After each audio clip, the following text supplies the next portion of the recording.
यह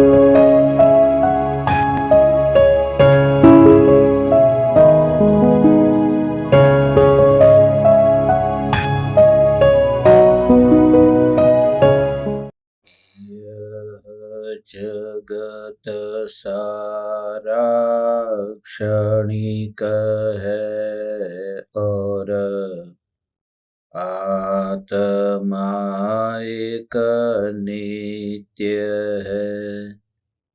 आत्मा का अनुभव बस एकमात्र नित्य है। कहा न राज को कर नमन, करो महान यह काज। आप्त ज्ञान की प्राप्ति है, मंगलमय सुख साज। मंगलमय सुख साज।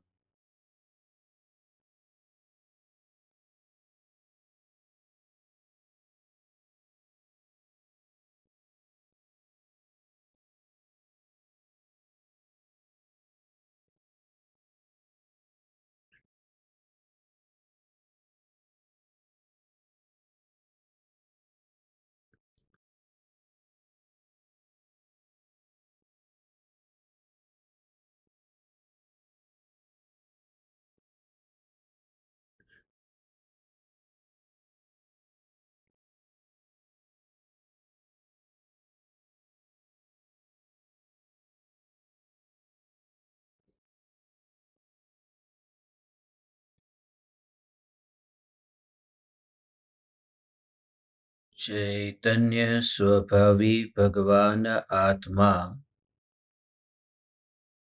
स्वयं ही चैतन्य समयसार है। चैतन्य समयसार का प्रतिपादक ग्रंथाधिराज समयसार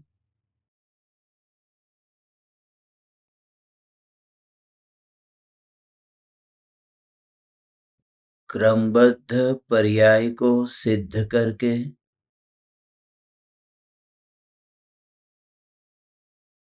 मलिन पर्याय का निमित्त कर्म की प्रकृति को सिद्ध करता है।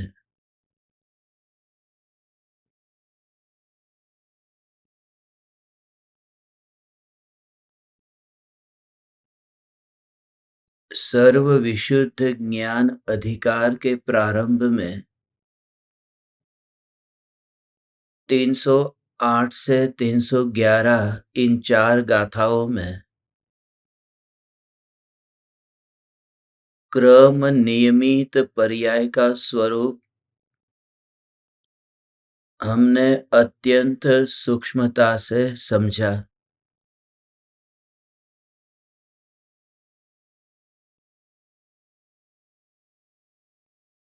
पर्याय को क्रम नियमित कहो या क्रमबद्ध कहो,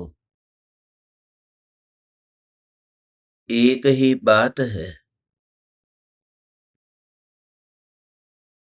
प्रत्येक पर्याय अपने निरंतर बहते प्रवाह क्रम से काल लब्धि पकने पर तत्समय की योग्यता से उत्पन्न होती है।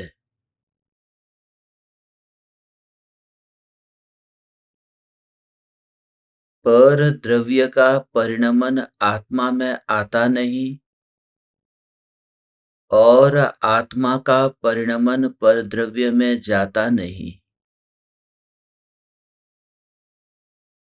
ऐसा दो द्रव्यों के बीच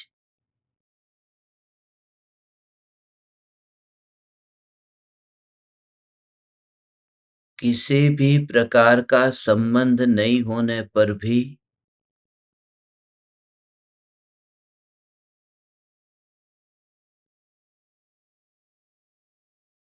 आत्मा की पर्याय में कर्म की प्रकृति के उदय को निमित्त के रूप में कहा गया है। इसके थोड़े सूक्ष्म भाव को समझने के लिए आगामी दो गाथा है 312 और 313। इन गाथाओं का मूल रहस्य यही है कि जीव को जो भाव उत्पन्न होते हैं वह भाव पर द्रव्य के कारण उत्पन्न नहीं होते, मगर परद्रव्य उस समय निमित्त होता है। इसी कारण से आत्मा में उत्पन्न होते विकारी भाव परभाव है, स्वभाव नहीं, क्योंकि पर के निमित्त से उत्पन्न होते भावों को परभाव कहते हैं।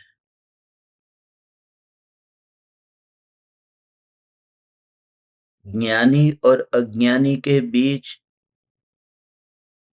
क्या अंतर है कि ज्ञानी को भी कर्म की प्रकृति उदय में आती है, मगर पुरुषार्थ का बल होने से ज्ञानी रागादि भाव रूप परिणमित नहीं होते और अज्ञानी को पर का लक्ष्य होने से अज्ञानी को रागादि भाव रूप परिणमन होता है। इससे एक बात और भी सिद्ध होती है कि कर्म की प्रकृति बलवान नहीं है, जीव का पुरुषार्थ बलवान है। इस पुरुषार्थ के लिए किस प्रकार से जीव का तत्व विचार होना चाहिए, यह भी गहरा राज हम इन दो गाथाओं में समझेंगे। दो गाथाओं का पाठ करते हैं 312 और 313।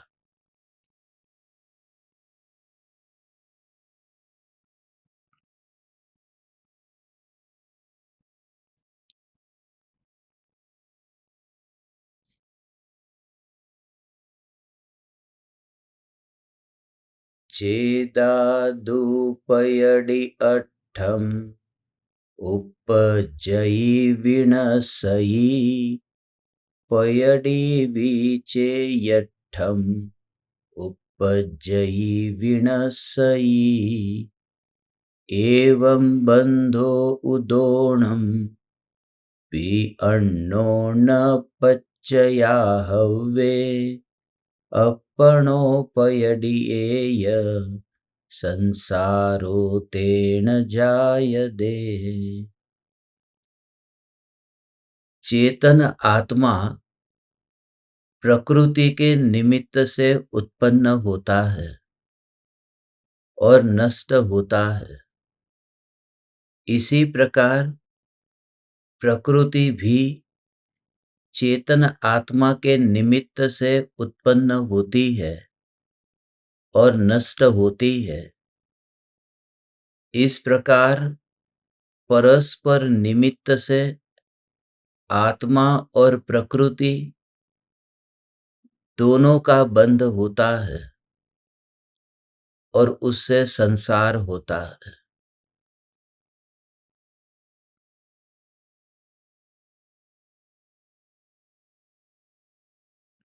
ये जो चेतन आत्मा, एक एक शब्द को पहले समझ लेते हैं, फिर उसका भाव समझना आसान होगा। चेतन आत्मा प्रकृति के निमित्त से उत्पन्न होता है। पहले जो हमने बात की थी कि एक द्रव्य का परिणमन दूसरे द्रव्य में जाता नहीं है। कल हमने बात की थी कि जो ट्रेन चलती है पटरी पर, तो उसमें जो डिब्बे हैं, पहला डिब्बा, दूसरा डिब्बा, तीसरा डिब्बा, चौथा डिब्बा, पांचवा डिब्बा, ऐसे ये जो एक-एक क्रम से जो डिब्बे आते हैं और दूसरी पटरी पर भी ट्रेन जाती है। तो उस पटरी पर पहला डिब्बा, दूसरा, तीसरा, चौथा और पांचवा। तो यहाँ जो 1 नंबर के बाद दूसरे नंबर का डिब्बा आया है, वो इसी क्रम में जो था वही आया है। पास की पटरी में जो ट्रेन है उसमें से वह डिब्बा इस पटरी पर नहीं आया, क्योंकि इसको ज़रूरत ही नहीं है।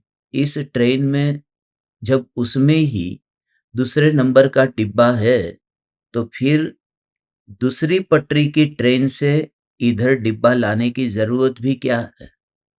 और विश्व की व्यवस्था में ये सुविधा भी नहीं है कि इधर से उधर कुछ किया जा सके।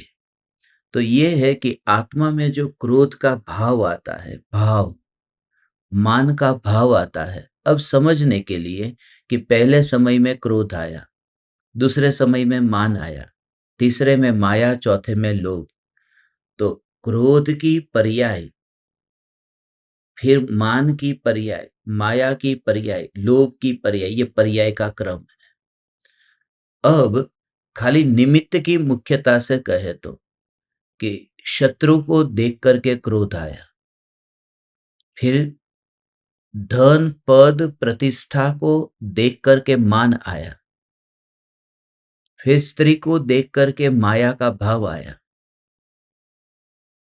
फिर चक्रवर्ती के वैभव का स्वरूप सुनकर लोभ का भाव आया। तो इस प्रकार से जो 4 निमित्त बने न, शत्रु के निमित्त से क्रोध, धन, पद, प्रतिष्ठा के निमित्त से मान, स्त्री के निमित्त से माया और चक्रवर्ती के वैभव के निमित्त से लोभ।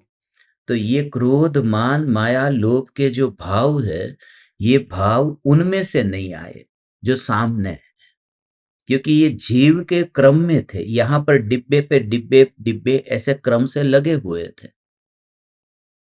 तो वो शत्रु ने यहाँ क्रोध नहीं लाया, मगर क्रोध के बाद जब वो मान का भाव आया, तो वो कहाँ से आया? धन, पद, प्रतिष्ठा में से नहीं आया। उसकी दूसरी समय की पर्याय में मान का भाव लिखा हुआ था। तीसरे समय की पर्याय में माया का भाव लिखा हुआ था, वह स्त्री में से माया नहीं आई। चौथे समय की पर्याय में वह लोभ का भाव लिखा हुआ था, वह चक्रवर्ती के वैभव का स्वरूप सुनकर के ये भाव नहीं आया।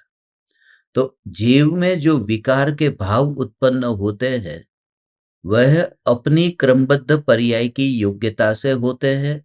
पराया द्रव्य विकार को कराता नहीं है, इससे अपनी क्रमबद्ध पर्याय सिद्ध होती है।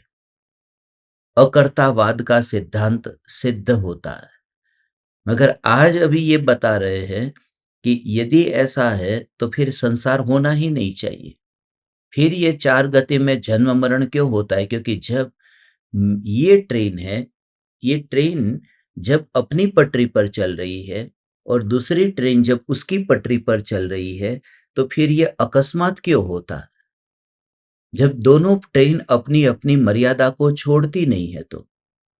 यदि सभी द्रव्य अपनी-अपनी पर्याय की योग्यता के अनुसार ही परिणमित होते हैं, तो फिर ये संसार खड़ा कैसे हुआ? तो उसका कारण ये बताया कि दोनों के बीच निमित्त नैमित्तिक संबंध के कारण दोनों एक दूसरे से बंधते हैं। वैसे तो दोनों अपने-अपने में हैं, मगर दोनों अपने-अपने में होने पर भी अपनी-अपनी पर्याय की योग्यता से वह कार्य होता है। एक वो आँख की भी एक ऐसी बीमारी आती है कि अब आपको आँख आई है और आपकी आँख को मैंने देखा तो मुझे भी आँख आई। अब वो मुझे जब आँख आई है वो कहाँ से आई? वो आपके अंदर से मेरे में नहीं आई। मेरी जो आँख में ऐसी पर्याय की योग्यता थी, अगले समय जो आँख आने की, उससे ही वो पर्याय आई। मगर फिर भी कि आपको देख कर के आई तो आपके साथ में ये जो संबंध बना, निमित्त वाला संबंध, बस उस वजह से हमारा एक दूसरे के साथ में निमित्त की अपेक्षा से संबंध बना। तो व्यवहार से कथन ऐसा ही होगा कि एक द्रव्य के कारण दूसरे द्रव्य में ये हुआ। कथन निमित्त की मुख्यता से ऐसा होगा। तो वैसे तो जीव एक दूसरे से बनते ही नहीं है, मगर कथन की अपेक्षा से, व्यवहार की अपेक्षा से ये कहा जाता है कि जीव के निमित्त से पुद्गल और पुद्गल के निमित्त से जीव बनता है। अब दूसरी बात, दोनों बनते हैं, यहां ये बात बताई। दोनों बनते हैं माने कि वो रास्ते में एक आदमी दूसरे को पकड़ लेता है और कहता है कि मैं तुझे अब दुकान में नहीं जाने दूंगा। तो वह जो बंध गया है वह तो बंध गया है, मगर बांधने वाला भी बंध गया ना, क्योंकि वह भी अब कहीं नहीं जा पा रहा है। तो ऐसे ही कर्म जीव को बांधता है, तो अकेला जीव नहीं बंधा है, साथ साथ में कर्म भी बंधे हैं, क्योंकि कर्म भी आत्मा से अब दूर कहीं नहीं जा पा रहे। तो बंधन दोनों का। मगर दूसरी बात कि जो आदमी अभी बंधा हुआ, एक है जिसका हाथ बंध गया, वो आदमी बंध गया, वो बंध गया है, और जिसने उसका हाथ पकड़ लिया, उसकी तो वैसे भी दुकान नहीं चलती थी, तो उसको तो कोई नुकसान ही नहीं हुआ। मगर जिसका हाथ बंध गया है, जो आदमी बंध गया है, उसका नुकसान हो रहा है, क्योंकि उसकी दुकान इतनी चल सकती थी मगर नहीं चली। तो बंधन दोनों में है, मगर नुकसान जो है वो नुकसान एक को है, दूसरे को कोई नुकसान नहीं हो रहा। तो कर्म जब आत्मा के साथ में बनते हैं तो बंधन तो दोनों का है, मगर नुकसान है वो आत्मा को होता है, क्योंकि आत्मा की दुकान चल सकती थी माने जो आत्मा अनंत सुख का भोग कर सकता था, वह अनंत सुख का भोग नहीं कर सकता, माने उस भोग से वंचित रहा, ये नुकसान हुआ। मगर कर्म जब आत्मा के साथ में बंध करके रहे तो कर्म का क्या नुकसान हुआ? कुछ नहीं, क्योंकि वे तो पहले भी सुख को नहीं भोगने वाले थे और बाद में भी सुख को नहीं भोगा। बंधन की वजह से उनको कोई नुकसान नहीं हुआ।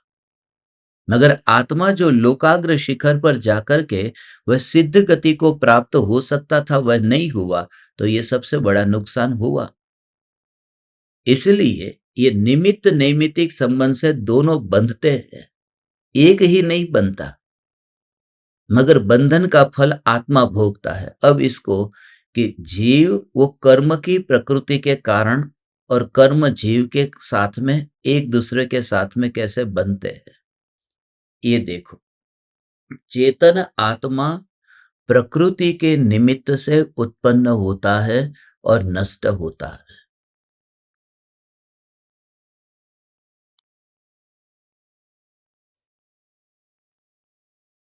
ये अब ये उत्पन्न होता है और नष्ट होता है। आज तक तो हमने ये सुना था कि आत्मा तो उत्पन्न नहीं होता, आत्मा तो नष्ट नहीं होता, और ये तो सामान्य बात है। इसमें इसके लिए इतनी कोई कठिन बात थोड़ी है कि उत्पन्न नहीं होता, नष्ट नहीं होता।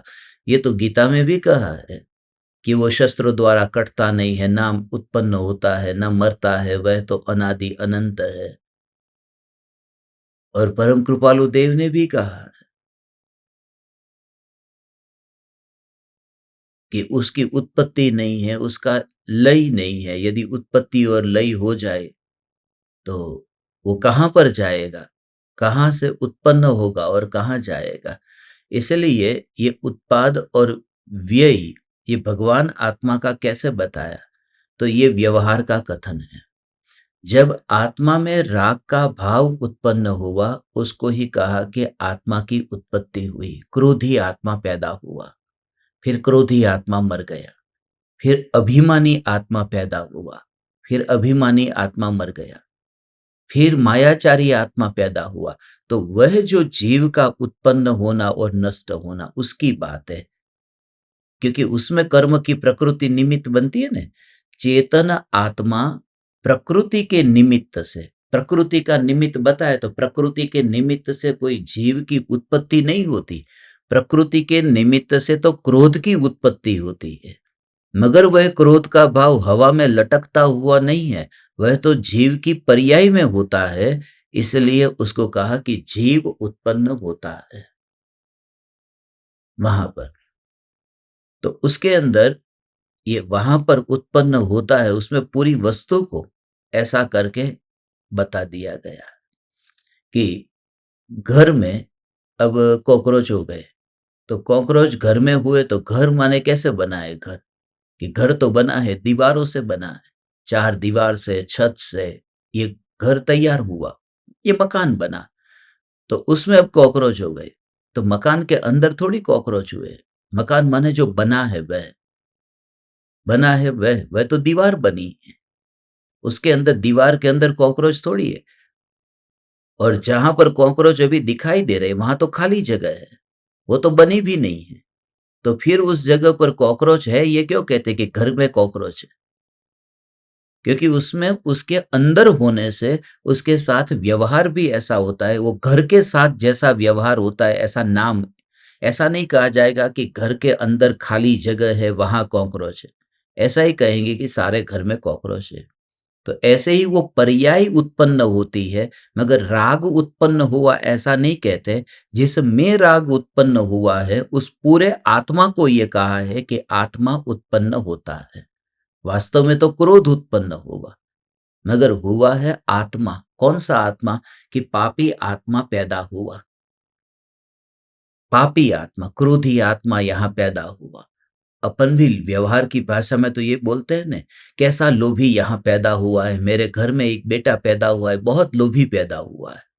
अब आत्मा तो पैदा ही नहीं होता, मगर वो लोभ के भाव की वजह से उस आत्मा को लोभी आत्मा पैदा हुआ ये कहते हैं। और उसमें निमित्त कौन है? प्रकृति। कौन सी प्रकृति? कर्म की प्रकृति। और जैसे प्रकार के जीव के भाव होते हैं उस प्रकार की। तो इसमें समझने के लिए प्रकृति में, प्रकृति के निमित्त से उत्पन्न होता है, नष्ट होता है। तो जो क्रोध का भाव आया वह तो चारित्र मोहनीय कर्म के उदय से आया। तो दो प्रकार के भाव और कर्म, ये दो प्रकार हैं। इसके बारे में अपन ने पढ़ा था, आपको याद होगा तो, वो याद होता तो क्या, वो अपन ने जीव मिथ्यात्व और अजीव मिथ्यात्व का वर्णन समझा था। जीव क्रोध, अजीव क्रोध, जीव अजीव, ऐसे करके ये सब भेद हमने समझे थे जीव और अजीव के। जीव मिथ्यात्व और अजीव मिथ्यात्व किसको याद है? याद है? जीव मिथ्यात्व और अजीव मिथ्यात्व किसको कहते हैं? आत्मा में जो मिथ्यात्व की पर्याय होती है, वो मिथ्यात्व का जो भाव आत्मा में उत्पन्न होता है उसको तो जीव मिथ्यात्व कहते हैं। और वह मिथ्यात्व का भाव जिस दर्शन मोहनीय की मिथ्यात्व प्रकृति है ना 148 में, 148 प्रकृतियों में 28 प्रकृति मोहनीय कर्म की है।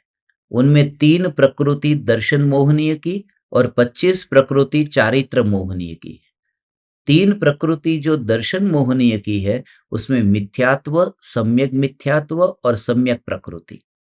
वो जो मिथ्यात्व प्रकृति है उस प्रकृति को अजीव मिथ्यात्व कहते हैं, क्योंकि वो पुद्गल है ना। वो आत्मा के साथ में आकर के जो कर्म चिपकते हैं, हम कहते हैं ना कारमाण वर्गणा आकर के आत्मा के साथ बंध गई, तो वो कारमाण वर्गणा तो पुद्गल है और वो पुद्गल कर्म रूप परिणमित हुआ।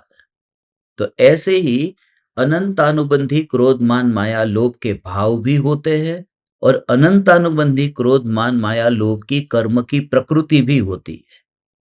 तो जो कर्म की प्रकृति है, जो पुद्गल की है, उसका नाम तो अजीव क्रोध है, अजीव मान है, अजीव माया है, अजीव लोभ है। और उसके उनके निमित्त से जो यहां भाव हुए, क्रोध मान माया लोभ, वो भाव आत्मा की पर्याय में हुए, उनको कहते हैं जीव क्रोध, जीव मान, जीव माया और जीव लोभ। वो जीव के साथ में कनेक्टेड होने से, आत्मा की पर्याय में होने से, वो जो द्रव्य कर्म है वो तो पर द्रव्य है और ये जो भाव कर्म है वो भाव कर्म आत्मा की मलिन पर्याय है।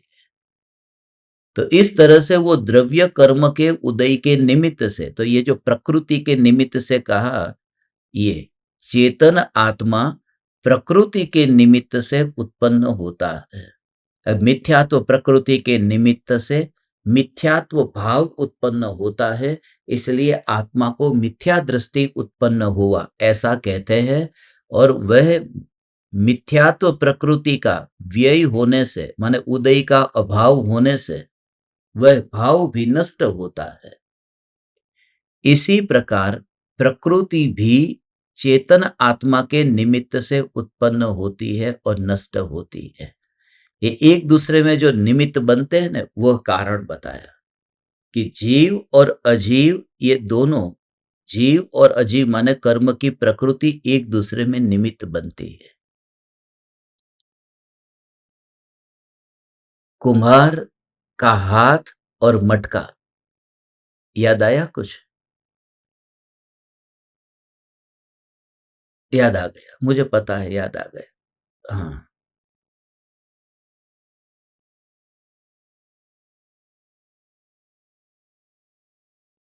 दो में निमित्त कौन है और उपादान कौन है, बस ये सूरत वालों की सूरत देख करके पता चलता है। ज्यादा उछलते हैं तब कि उनको समझ में आ गया।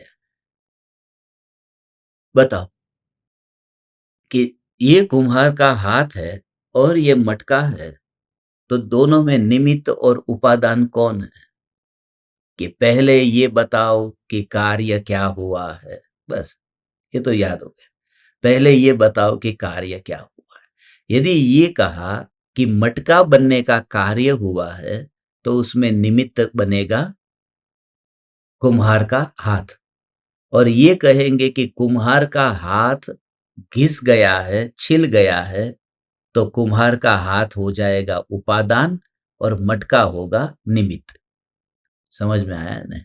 ये एक दूसरे के लिए, जिसको हम उपादान कहते हैं, वो उपादान, जिसको हम उपादान कहते हैं, वो उपादान दूसरे के लिए कार्य बदलने से वो दूसरे के लिए निमित्त हो जाता है। और जिसको हम निमित्त कहते हैं, वह उपादान हो जाता है। समझ में आया ना? तो दोनों एक दूसरे में वहां पर पलड़ा पलट जाता है। तो अब बात है कि कर्म निमित्त है कि जीव के भाव निमित्त है। तो फिर वे यही प्रश्न पूछना कि कार्य क्या हुआ। समझ में आया कि नहीं? कार्य क्या हुआ है? जैसे वहां पर कहा कि कार्य ये हुआ है कि ये मटका है, ये बना, तो परिणमन मिट्टी का हुआ, तुरंत उपादान कह दिया। और कुम्हार का हाथ निमित्त कह दिया, क्योंकि वो घड़े में परिणमित नहीं हुआ।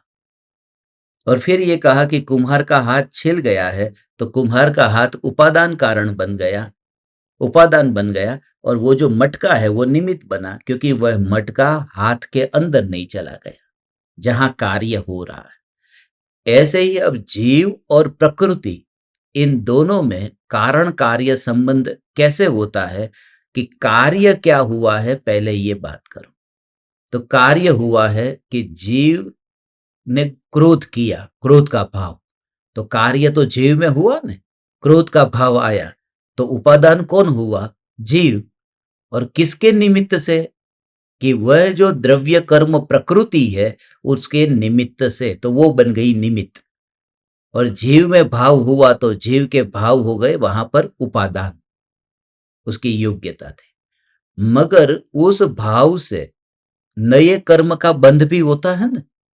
तो जब नए कर्म का बंध होता है, तो नए कर्म का बंध ये हो गया उपादान, और जीव के भाव हो गए निमित्त। तीन बात हुई ना, ये देखो, ये तीन बात ध्यान से समझना। ये एक है ये कर्म की प्रकृति, और ये है कर्म की प्रकृति, और ये है जीव के भाव। तो ये कर्म की प्रकृति का क्या है? ये कर्म की प्रकृति का उदय है, नंबर वन। इसका तो उदय है, और यहां पर नए का बंध है। तो पुराने का उदय और नए का बंध। जब पुरानी कर्म की प्रकृति उदय में आती है, तब जीव में भाव उत्पन्न होते हैं। और जो उत्पन्न होते भाव है, उसमें जीव क्या करता है? तन्मय होता है। तो क्या होता है कि नए कर्मों का बंध होता है। तो पुराना तो खाली हुआ था और फिर वो भाव में तन्मय हुआ, तो फिर नए का बंध हो गया। तो एक अकाउंट में से यहां से तो विड्रॉ हो गया था, मगर यहां पहुंचते पहुंचते फिर डिपॉजिट हो गया।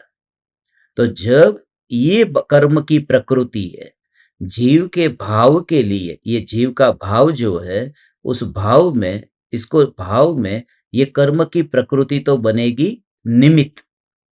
तो प्रकृति बनती है निमित्त और जीव का भाव है वह उपादान।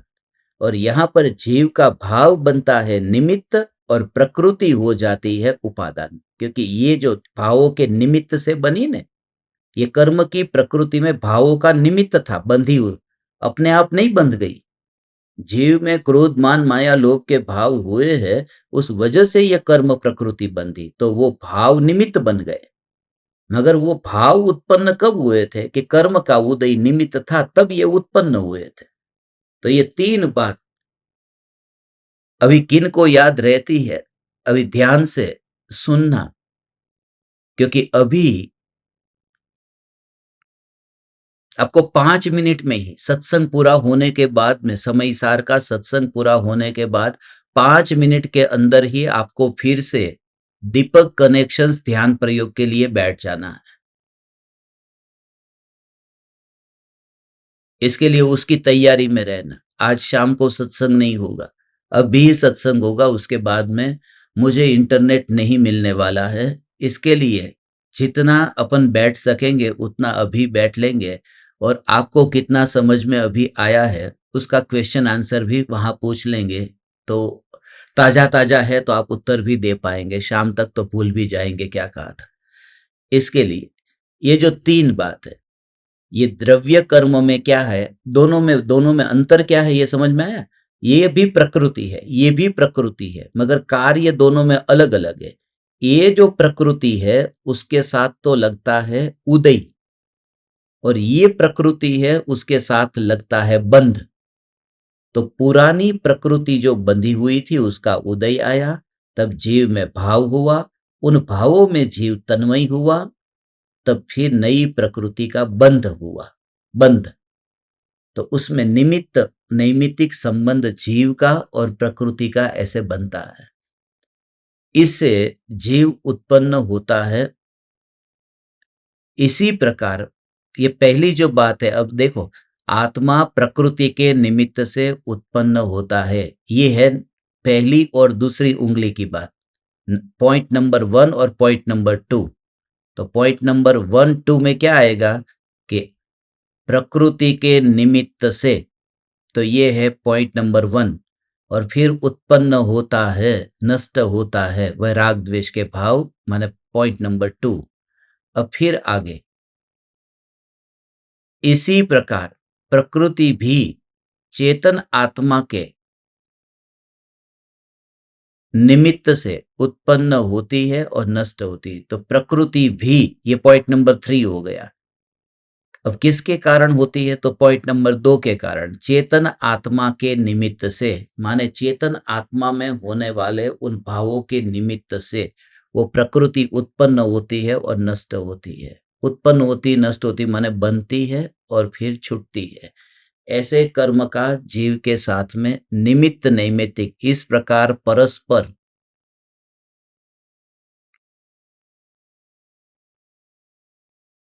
परस्पर निमित्त से आत्मा और प्रकृति दोनों का बंध होता है, उससे संसार होता है।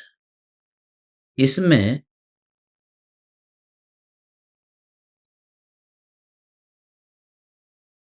कल हमने अंत में ये समझा था कि जीव का जो स्वरूप है, भले ही अपनी क्रमबद्ध पर्याय की योग्यता से जीव में भाव होते। कल होनहार का प्रकरण कितना सूक्ष्म था।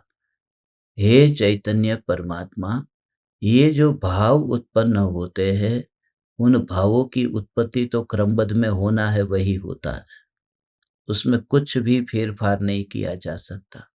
और कल कहा ना कि निमित्त में भी फेर-फार नहीं किया जा सकता है।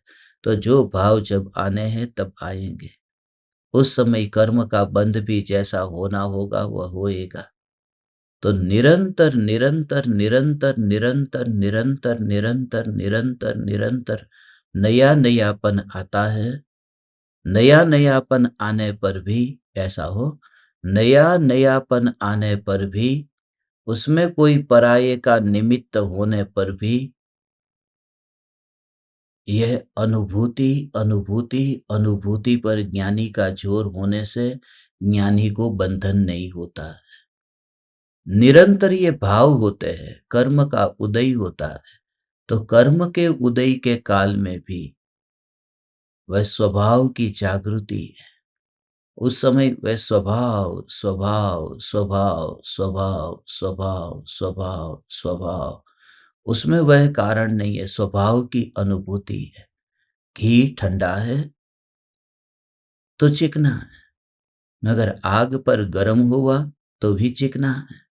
माने उसके ठंडे और गर्म ने ये दोनों प्रकार की अवस्था ने घी के मूल चिकनेपन के स्वभाव को उस स्वभाव का घात नहीं किया। तो अब भले ही बंधन है, शरीर का बंधन है, राग द्वेष का बंधन है, अब उसे इग्नोर करना है, अब उसे अनदेखा करना है कि ये बंधन तो है, मगर बंधन कहाँ है? जिस जिस जगह पर मुझे स्वभाव का अनुभव करना है ना, जहाँ पर वहाँ बंधन नहीं है। ये जो बंधन नहीं है, हाथ बंधे हैं, मेरी जीभ में बंधन नहीं हुआ। इसलिए जीभ पर यदि नींबू आता है तो मैं खट्टा, ये जो अनुभूति और चखना होता है, उसमें हाथ में जो बंधन है, हथकड़ी है, रस्सी बंधी है, हाथ में, वहाँ पर बंधन होने पर भी वह जीभ में जो रस आता है, वह रस में कोई बाधक नहीं बनता।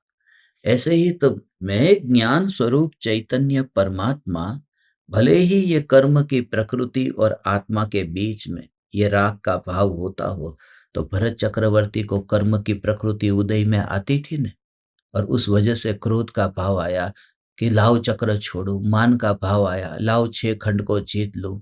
तो वो जो कर्म का उदय है, और उदय के निमित्त से उनके आत्मा में भाव भी उत्पन्न होते हैं, माने जीव उत्पन्न हुआ, अभिमानी जीव उत्पन्न हुआ। वह उत्पन्न होने पर भी स्वभाव को एक समय के लिए भी दृष्टि से अलग न करना, और सब कुछ होने पर भी दृष्टि से अलग न करना। वो दृष्टि का मतलब सोचना नहीं है। दृष्टि का मतलब अंतर में ऐसा टंकोत्कीर्ण हो जाना है कि जिसके लिए सोचने की जरूरत न पड़े। वो नदी में से पानी लाकर के जो सखिया सिर पर वो गागर के ऊपर गागर, 3-3 गागर रख करके जब वो घर की ओर आती है, और उसमें एक दूसरे को जब तालियां देती है, लेती है, जब ऐसा दोनों के साथ में बातचीत होती है, हंसती है, और सारी दुनिया को भी वह देखती है, उस समय भी वो सोचती नहीं है कि ऊपर गागर है, मगर उसकी दृष्टि है वह गागर के ऊपर है। दृष्टि का मतलब उसमें वह केंद्रित हो चुका है। उसके श्रद्धा में ये बात है कि वह है, और उसके लिए सोचना जरूरी नहीं है।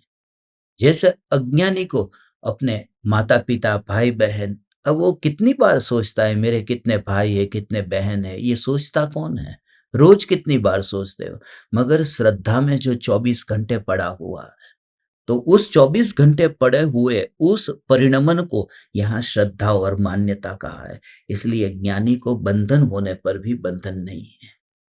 क्योंकि वो उस वस्तु को तुरंत ही बस कितना भी बंधन, बंधन, बंधन, बंधन, बंधन, वो बंधन को ऐसा ही बंधन को छेड़खानी नहीं करते हैं। बंधन को छेड़ते नहीं है, और स्वभाव को ग्रहण करने लगा। उसमें से कुछ भी अलग नहीं किया।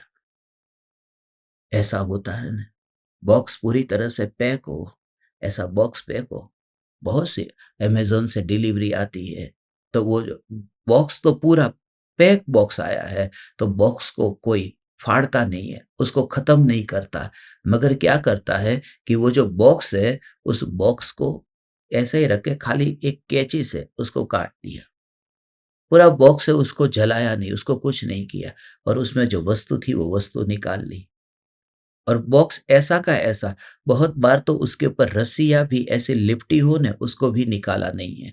हम देखते हैं कि कचरे के डिब्बे में उस बॉक्स को डाल दिया, क्योंकि उसमें जो था वो सारभूत निकाल लिया, वो वस्तु निकाल ली। तो जो कर्म की प्रकृति का बंधन है न, उस बंधन की गिनती तुझे क्यों करनी है? उसके ऊपर रस्सी कितनी बंधी है उसका विचार तुझे क्यों करना है? और उसकी डिटेल में अब तुझे नहीं जाना है, नहीं तो उसका अंत नहीं है। हे तीन लोक के नाथ परमात्मा, अब तू चैतन्य मात्र, you just feel the connection. जब तुझसे कहो तो जस्ट फील द कनेक्शन, माने तेरी पर्याय का ही वो पर्याय का द्रव्य के साथ कनेक्शन, मेरे साथ नहीं, कृपालु देव के साथ में नहीं। कृपालु देव के साथ तो कनेक्शन मिलेगा ही नहीं, क्योंकि पर द्रव्य से आज तक कभी कोई जीव वास्तव में कनेक्ट नहीं हुआ।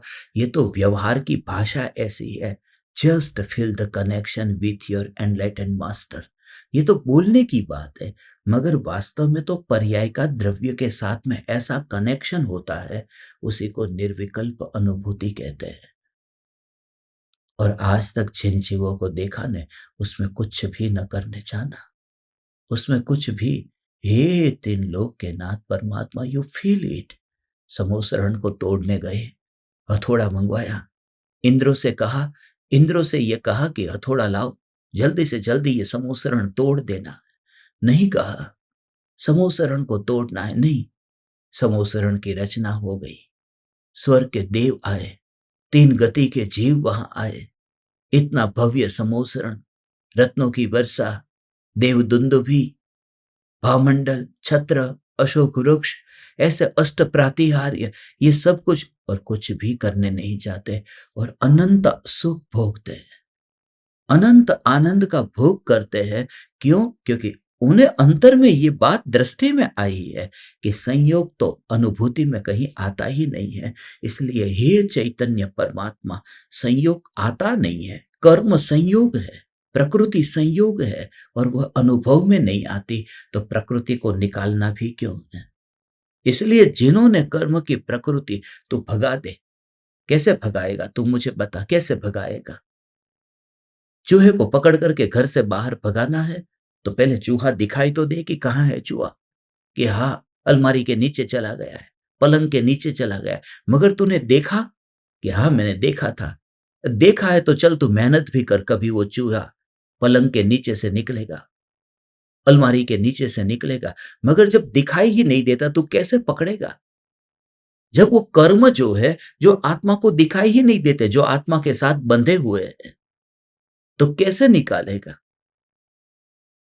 इसलिए कर्म को निकालने की ये बात ही बिल्कुल झूठी है। कर्म को नष्ट करो, कर्म को खपा दो, कर्म को, इतना कर्म मैंने नष्ट कर दिया, इतने कर्म को दूर कर दिया। कहाँ से दूर किया? तूने तो देखा ही नहीं। जो नहीं देखता है वो दूर कर देता है, और जिसको सचमुच दूर होते हैं उनको दिखाई भी नहीं दिया और उनको देखने की परवाह भी नहीं थी। वो तो स्वरूप में समाये कि कर्म चले गए।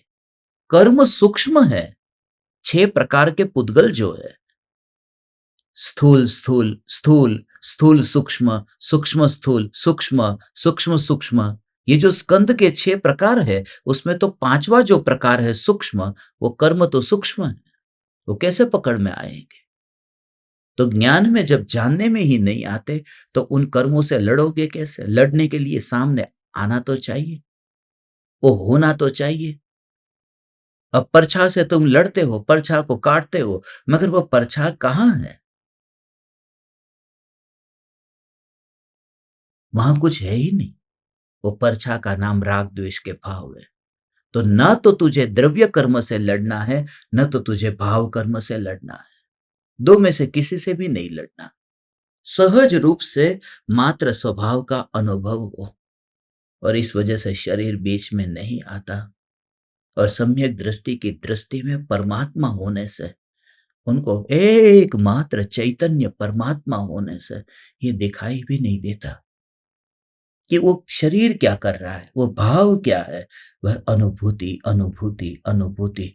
इससे ही समझ में आता है कि भले ही तुम्हारे शरीर में कैसा भी परिणमन होता हो, बस तो भी सम्यक दर्शन की प्राप्ति वह हो सकती है। शेर के मुंह में मांस था, खून टपक रहा था, वो हिरण को मारा हुआ था, ताजा ताजा मारा हुआ था, तो खून टपक रहा है। और उसमें अब कहाँ पर उसको ऐसे मांस की दृष्टि से देखेंगे तो उसको आत्मा की अनुभूति कैसे होगी? क्योंकि वो स्वभाव को मुख्य करके वो उसने उसने उस शरीर को अनदेखा कर दिया। अब खून वहां से टपक रहा है। अब ये तुम्हारे लिए भी कि अब तुम मासिक धर्म में हो, खून टपक रहा है, अशुद्ध हो, मलिन हो, मगर तुम्हें कोई फर्क नहीं पड़ेगा। अंतर की डुबकी के लिए किसी भी स्त्री को, किसी भी पुरुष को, कोई शरीर, किसी भी प्रकार की अवस्था बीच में नहीं आती। अंतर में आनंद की घटाघटी हो, अंतर में ज्ञान और आनंद का भोग होता हो, और बाहर में शरीर गंदा पड़ा हो। और दुनिया इतनी पापी देखती है, जब शेर को देखी पापी देखती है, तो फिर तुम्हें भी पापी क्यों नहीं देखेगी?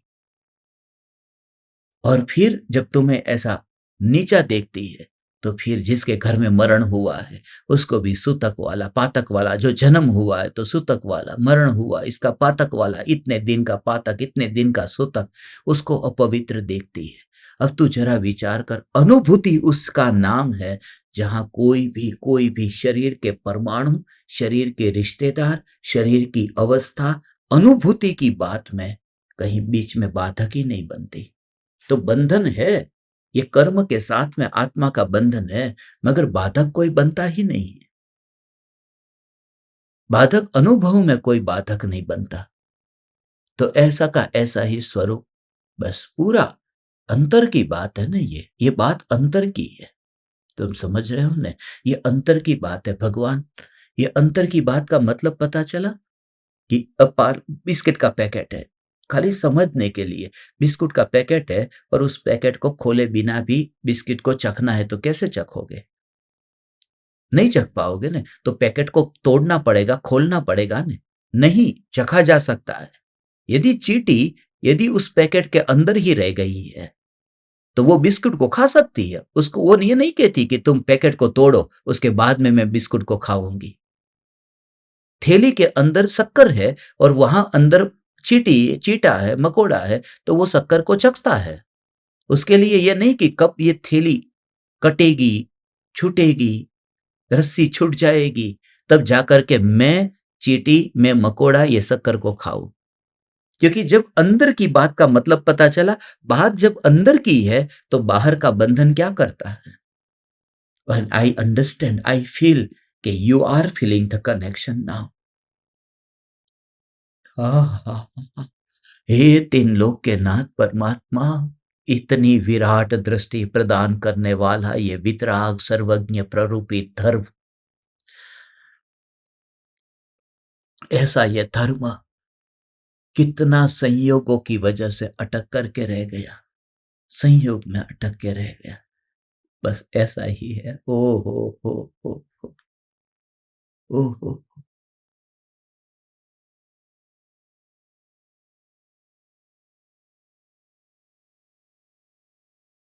भगवान के समूह शरण में जीव आते हैं कहीं से भी। अब भगवान के समूह शरण में आते हैं, कहाँ से कौन जीव आया क्या पता, उसकी उसकी स्थिति कैसी होगी, जरा विचार करो। चलो टॉयलेट जा करके आए, हाथ धो करके फिर भगवान की वाणी सुनने बैठो। इतना विवेक तुम्हें होना चाहिए, नहीं तो वाणी सुनने के लिए अधिकारी नहीं हो। कम से कम इतना विवेक होना चाहिए। मगर ये सिद्धांत है, ऐसा नहीं है। नहीं तो जानवरों के लिए, जानवरों ने गोबर छोड़ा, गाय ने गोबर छोड़ा और गाय समूह शरण में आई, तो गोबर छोड़ने के बाद में कहाँ धोने गई थी वह? उसका तो हाथ नहीं है, वो कहाँ साबुन से धोने गई? वहां पर तो वो मल मूत्र का विसर्जन करके जब पशु पक्षी समूह शरण में आ जाते हैं, वहां पर क्या होता है? कुछ नहीं। जीव का भाव, जीव का पुरुषार्थ, जीव का स्वभाव का जोर बलवान है। ये शरीर की चिंता तो छोड़ दे। ये मैं आप सभी माता पिताओं को, दादा दादियों को, आपके आपके आपके समाधि मरण की तैयारी भी कराने के लिए आपको प्रेरणा देता हूँ भगवान, कि अभी तुम्हारी देह की स्थिति ऐसी आयन है, खबरदार तुम्हारा रिश्तेदार, तुम्हारा परिवार तो तुम्हें बोलेगा कि ये गंदे, कपड़े गंदे हैं, बार-बार टॉयलेट अंदर कपड़े में ही कर रहे हैं। सब धुतकारेंगे और याद रखना उस समय मैं तेरे पास में बैठा होऊँगा। सब लोग तुझे तेरी बदबू को देख कर के मगर तेरी बदबू अनुभव में नहीं आती है। तेरा बेटा तेरे पास नहीं बैठेगा, इतना बॉडी सड़ेगा तब। मगर मैं आप माता-पिताओं को ये कहता हूँ, मैं आऊँगा तुम्हारे पास में, समाधि के लिए, तुम्हारे पास में भावना और वो भी भावना मैं होऊँगा, नहीं होऊँगा, मगर मेरी भावना है कि उस समय तुम्हारा देह कितना भी बंधा हुआ है, अस्पताल में है, तुम्हारा शरीर कैसा है? बस कुछ भी नहीं, कुछ भी नहीं। ओह! ओह! ओह! कुछ भी नहीं। सारे रिश्तेदार इसके लिए पास में बैठे हैं कि बस माँ मर जाए उससे पहले एक सिग्नेचर बाकी है, सिग्नेचर हो जाए। बस माँ चली जाए, बाप चला जाए, उससे पहले वो विल तैयार हुआ कि नहीं हुआ, एक बार पढ़ लो दोबारा, कहीं मरने के बाद में पता चले कि फिर और यहाँ पर अदालत के चक्कर काटने पड़े, कोर्ट के चक्कर काटने पड़े, वकील के चक्कर काटने पड़े। तुम खुद अपनी वृत्तियों को देखना और जो बेटा है, वो बेटा यहाँ पर जो बैठा है, बेटी बैठी है, एक बार तुम्हें अपने माँ-बाप की वो जो वसीयत है, उनकी संपत्ति के लिए एक बार तो भाव आया होगा, उनके बाद में मेरा ही तो है, भाई के बाद मेरा ही तो है, बाप के बाद मेरा ही तो है, पति के बाद मेरा ही तो है, पति कल नहीं रहे तो भी मेरे लिए कुछ तो छोड़ के जाने वाला है। ये भाव कहीं न कहीं पड़ा हुआ रहता है और इस वजह से कहाँ समाधि होगी ऐसी स्थिति में तेरे साथ में और उस समय तुझे ज़रूरत होगी एक ज़िंदा व्यक्ति की जो तेरे पास में बैठ सके। हे चैतन्य परमात्मा उस समय यू फील द कनेक्शन कि ये शरीर में नहीं हूँ। Oh my God! Oh my God! तुझे ऐसा ही लगेगा कि बच्चे तो समाधि समाधि वहाँ तो चिता की तैयारी कर रहे हैं। बच्चे तैयारी करने लगे हैं चिता की, लकड़ियों की तैयारी कर रहे हैं और तू तैयारी कर रहा है। उपयोग में समा रहा है। वहाँ स्मशान में ले जाने की तैयारियाँ चलती है और तेरे भीतर में यहाँ पर जो तैयारियाँ चलती है, वो सिद्धपुर की तैयारी चलती है और उसका विकल्प भी तुझे नहीं आएगा। और उसके पीछे ये होनहार के लिए मैंने आप परमात्माओं को हे तीन लोक के नाथ मैंने तुझे बताया नहीं, इस वजह से ही ये योग भी होता है। नहीं तो नहीं तो यहाँ मेरे पास में मेरे सामने ना होता। बहुत, बहुत, बहुत होनहार तेरी इतनी भली है। क्या भली होनहार है, ऐसा ही स्वरूप है। ओह हो!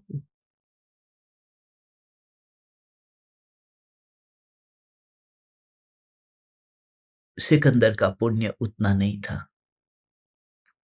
बस कि उसको उसको उस समय कोई सद्गुरु मिले, तड़पता हुआ मर रहा था ना। आइंस्टीन का पुण्य इतना नहीं था कि उसको कोई उस बात को अंतिम घड़ी में बताने को तैयार हो। मैं तुझसे बहुत, बहुत, बहुत प्रेम करता हूँ। इसके लिए तेरे लिए अनहद करुणा, तेरे अनंत पाप, अनंत अपराध होने पर भी हे चैतन्य परमात्मा एक ही बात का जब मैं विचार करता हूँ, वह तेरे स्वभाव की अनुभूति का। तो एक ही बात विचार में आती है कि स्वभाव की अनुभूति में तो संयोग का अनुभव होता ही नहीं है। अनुभूति स्वभाव की होती है। गर्म बर्तन को पकड़ लिया, गर्म बर्तन को पकड़ने से भले पकड़ा है बर्तन को, मगर अनुभूति अग्नि की उष्णता की हुई है, वो स्वभाव का अनुभव हुआ है। उस समय कहाँ विकल्प आता है कि मैंने ये जो पकड़ा, मैंने स्टील को पकड़ा, मैंने पित्तल को पकड़ा, मैंने तांबे को पकड़ा, ये सब विकल्प कहाँ आता है? गरम छू लिया मैंने। ऐसे ही स्वभाव जब अनुभव में आता है, तो वो संयोग का विकल्प नहीं रहता। अब वो मांझा हुआ नहीं था, बर्तन को मांजते हैं ना, ये स्टील का बर्तन मंजा हुआ नहीं था। 2 दिन से नहीं मांजा था और आग के ऊपर रखा था, तो गरम हो गया, छुआ तो गरम का अनुभव हुआ कि अरे गंदा था, मांजा हुआ नहीं था। नहीं मांजने से क्या होता है? स्वभाव का अनुभव हुआ न। ऐसे ही बुढ़ापे में तेरा शरीर गंदा होगा, अस्पताल में होगा, शरीर से बदबू आएगी, अशक्त होगा। ऐसी स्थिति में मात्र स्वभाव, और सभी का ऐसा होता ही है, क्योंकि वो स्वभाव शरीर का स्वभाव है। जैसे तेरा स्वभाव जानना है, ऐसे शरीर का स्वभाव ये है। बस ये है, ये है, ये है, ये है।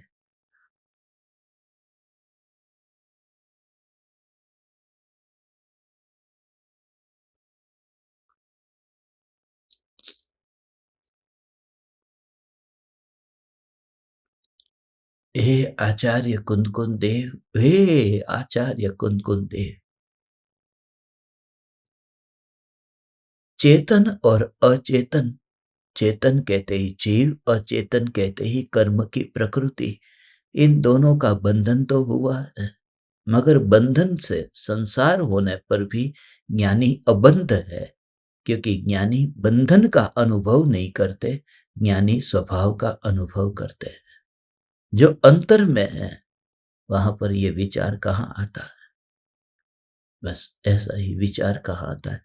ऐसा ही विचार कहाँ आता है?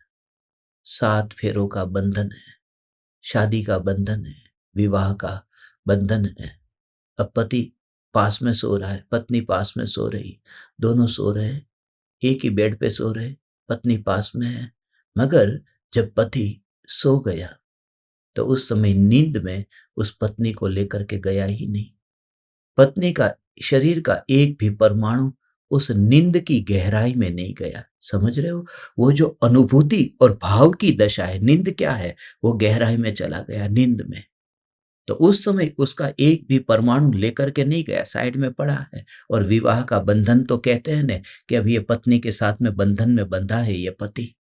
पति पत्नी के साथ में बंधन में बंधा है, मगर पति जब उस अनुभूति के लेवल पर जाता है, वहां वो बंधन है ही नहीं। तो ज्ञानी कहाँ है? ज्ञानी उस ध्यान में है कि जहां उनके लिए वो बंधन है ही नहीं, वो बंधन है ही नहीं। इसलिए स्वभाव स्वभाव स्वभाव स्वभाव, स्वभाव का जोर आने से कोई भी पर पदार्थों का बंधन रहता ही नहीं। हे 3 लोक के नाथ परमात्मा, तेरे तेरे तेरे तेरे बहुत बहुत बहुत बहुत बहुत तुझे कहना है, निराश मत हो। इसलिए ही समय का बंधन, ये भी बंधन है ना, समय का बंधन है। टाइम टू टाइम चालू करना, टाइम टू टाइम पूरा करना, ये भी सत्संग नहीं है। सचमुच सत्संग एक ही है, जब सत के साथ में समागम हो जाएगा। जिस समय गुरु भी असत दिखने लगे, क्योंकि सत की सत्ता के बाहर है गुरु भी। जिस दिन तुम गुरु का भी साथ छोड़कर अकेले में जाते हो, इसलिए लोग कहते हैं कि गुरु हाथ को पकड़ता है। गुरु हाथ को पकड़ता नहीं है, गुरु तो धक्का मारता है, और धक्का मार के कहता है जा तू गिर, जा गिर तू उस गहरे गहरे गहरे गहरे उस सागर की गहराई में, जा गिर तू। क्योंकि हाथ दे, सहारा दे, तुझे परतंत्र बनाए, तुझे गुलाम बनाए, उस समय भी बस बात रिश्ते की बात ही नहीं है। इसलिए समाधि मरण का सत्संग कल होगा ना, कल किसी का जन्मदिन है, तो समाधि मरण का सत्संग होगा। अब देखते हैं होगा नहीं होगा क्या होगा, क्योंकि मैं कहाँ पर होऊंगा वो मैं नहीं जानता। वहां इंटरनेट होगा या नहीं होगा मैं कुछ भी नहीं जानता, मगर जैसा होगा देखा जाएगा, ऐसा। मगर तुम्हें इस समय बस अंतिम समय है। तुम्हारा बेटा अब तुम्हें छोड़ करके बाहर चला गया, नाक में हाथ रख करके चला गया। ऐसा होता है ना, देखा नहीं जाता, बोलता है मेरे से देखा नहीं जाता, ये दर्द देखा नहीं जाता। तो ऐसा होता है कि ये अब मुझसे देखा नहीं जाता है, मैं क्या करूं, मैं क्या करूं? देखा नहीं जाता, कोई बात नहीं, कोई बात नहीं, वो चला गया, फिर मैं तेरे पास आऊँगा। तू वहाँ मरने की तैयारी में होगा, कोई बात नहीं, मैं तेरे पास आऊँगा, तुझे फिर कहूँगा। ये जो स्वभाव है, इस स्वभाव में कर्म की प्रकृति है ही नहीं, तू देहधारी है ही नहीं, तो मात्र ज्ञान, ज्ञान, ज्ञान। और ऐसे समय में तेरा साथ देने आऊँ और उस समय तुझे एक विकल्प आने की संभावना है। बेटा भी मेरा नहीं निकला, गुरुदेव आपने हम पर इतना उपकार किया, ऐसे टाइम में साथ में रहे। खबरदार यदि इस प्रकार के विकल्प में उलझा तो उस समय तो तू कोई गुरु भी नहीं है। मैं तब जाकर के तू उस गहराई में जाएगा जहां मैं तुझे धक्का मारने आने वाला हूं, और तू उस समय हाथ पकड़ना मत, वरना बेटे को नहीं पकड़ा और मुझे पकड़ लिया। तुझे अंदर में जाना है न, बस दैट इज द परम विनय। वो परम विनय उसका नाम है कि कोई मेरे पास में नहीं है, न बेटा मेरे पास रहा, न गुरु मेरे पास रहे, कोई नहीं है, क्योंकि अहम एक को खलु शुद्धो, मैं एक हूं और मैं निश्चय से मैं शुद्ध हूं, शुद्ध हूं, शुद्ध हूं। You just feel the connection. ए तीन लोक के नाथ परमात्मा, ये बंधन की गाथा में मैंने तुम्हें स्वभाव की बात कही। स्वभाव, स्वभाव, स्वभाव, स्वभाव, स्वभाव, स्वभाव, स्वभाव, स्वभाव, स्वभाव की बात कही।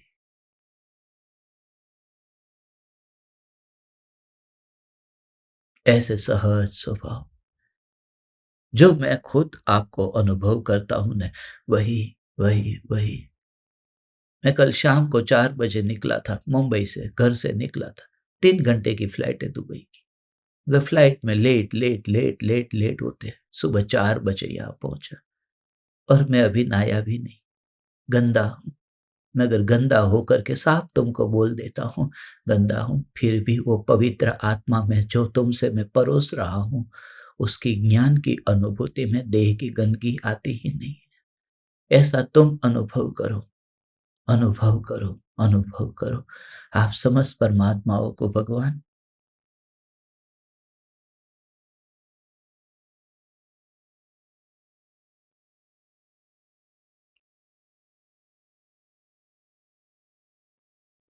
अनंत अनंत प्रणाम करता हूँ। जो दीपक ज्ञान दीपक है, वो ज्ञान दीपक अभी थोड़ी देर में आपको मैसेज में भेजता हूँ। आप सत्संग के लिए अभी 10 मिनट में आप हाजिर हो जाइए। थोड़ी देर के लिए आपको ज़्यादा नहीं बिठाऊंगा, थोड़ी देर के लिए आप बैठना। प्रणाम। चैतन्य समय सार, चैतन्य समय सार, चैतन्य समय सार।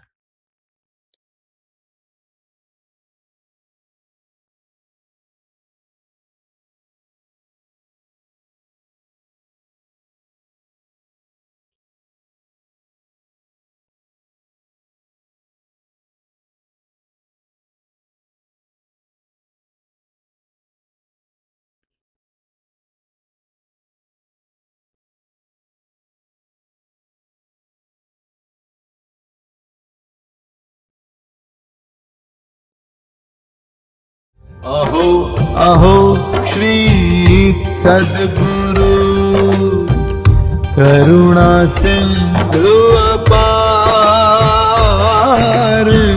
इस पामर पर प्रभु किया अहो अहो उपकार,